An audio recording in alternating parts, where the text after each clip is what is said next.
Туулган күн менен куттуктоодо эгерде бул жакшы амалдарды кылып аткан болсо куттуктаса болот.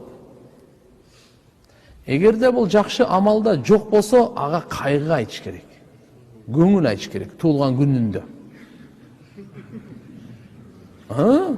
Bir жыл болду, bir жылдан бери күнөө таштай элексизби?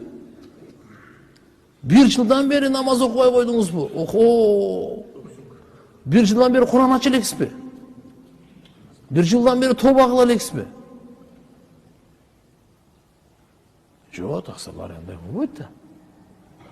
Чындап эле ал bir жыл өмүрдү текке кетириптир деп не айтыш керек экен? Көңүл айтыш керек. Куттуктоо эмес а жерде.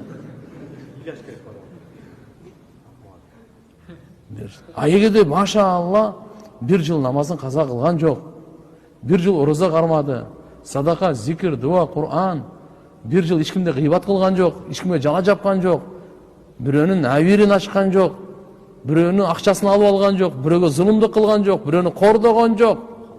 Машалла, мейли мактай бериңиз, куттуктай бериңиз. Көп жаса. Барып Кур'ан алып барып бериң, торт дейсиз да, кой союп бериң барып.